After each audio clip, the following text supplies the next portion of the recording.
السلام علیکم ورحمۃ اللہ وبرکاتہ۔ محترم دوستو، جیسا کہ سب کو معلوم ہے کہ مفتی سلمان اظہری صاحب کو گرفتار کر لیا گیا ہے ایک چھوٹی سی بات پر۔ کسی مذہب کے لیے، کسی فرقے کے لیے یا کسی جماعت کے لیے یا کسی آدمی کا نام لے کر مفتی صاحب نے یہ نہیں کہا، لیکن پھر بھی مفتی صاحب کو گرفتار کر لیا گیا ہے۔ تو مفتی صاحب ہمارے سر کے تاج ہیں کہ مفتی صاحب کی جملوں سے، مفتی صاحب کے الفاظوں سے ہمیں ایک ہمت ملتی ہے کہ جس دور میں مسلمانوں کو دبایا جا رہا ہے، مسلمانوں کی آوازوں کو پست کیا جا رہا ہے، مسلمانوں کو مارا جا رہا ہے، مسلمانوں کو کاٹا جا رہا ہے، مسلمانوں پر ہر طرح سے ظلم کیا جا رہا ہے، اس دور میں مفتی صاحب ان ظالموں کو للکارتے ہیں۔ اور مفتی صاحب کی للکار کا اثر کیا ہوتا ہے آپ سب کو معلوم ہے۔ تو مفتی صاحب کے جملوں سے تو ہمیں ہمت ملتی ہے، ان کے بیانات سے ہمیں ہمت ملتی ہے، اور مفتی صاحب کے بیانات کیسے پر اثر ہوتے ہیں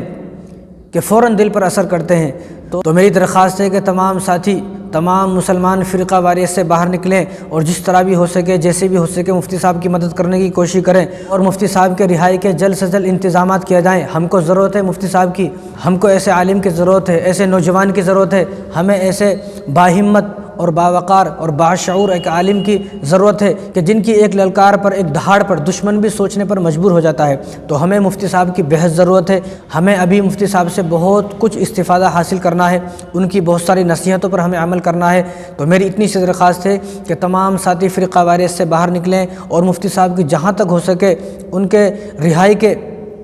انتظامات کرنے کی کوشش کرے، اور مفتی صاحب کے لیے دعا ہے کہ اللہ تبارک و تعالیٰ مفتی صاحب کو جلد سے جلد رہائی عطا فرمائے، باعزت ان کو بری فرمائے، اور بہت جلد اللہ تبارک و تعالیٰ ان کو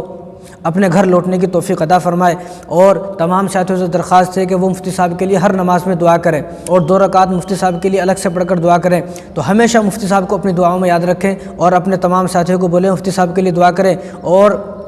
جن کی اتنی طاقت ہے کہ مفتی صاحب تک پہنچ سکتے ہیں، مفتی صاحب کے لیے انتظامات کر سکتے ہیں رہائی کے لیے، تو انتظامات کریں۔ اللہ تبارک و تعالیٰ ان کو بہت اجر دے گا، بہت اجر دے گا، کیونکہ مفتی صاحب ایک عالم ہے، اور ایک عالم دین کا مرتبہ یہ ہے کہ عالم دین کے بارے میں رسول اللہ صلی اللہ علیہ وسلم ارشاد فرمایا، العلماء ورثۃ الانبیاء، کہ علماء جو ہے وہ نبیوں کے وارث ہیں، یعنی نبیوں کے بیٹے ہیں۔ تو مفتی صاحب نبی کے بیٹے ہیں، تو مفتی صاحب کے لیے، مفتی صاحب کی رہائی کے لیے انتظام کرنا ایسا ہے کہ جیسا کہ نبی کے بیٹے کے لیے انتظامات کیے ہوں۔ تو مفتی صاحب کے لیے سب ایک ہو جائیں، ورنہ اگر آپ خاموش رہے، اگر اس وقت مسلمان خاموش رہیں گے تو یہ تو شروعات ہے۔ آج مفتی صاحب گئے ہیں جیل میں، پھر آہستہ آہستہ آہستہ تمام ہمارے علماء، ہمارے بڑے اکابرین تمام جیلوں میں چلے جائیں گے، پھر ہمارے لیے بولنے والا کوئی نہیں رہے گا، پھر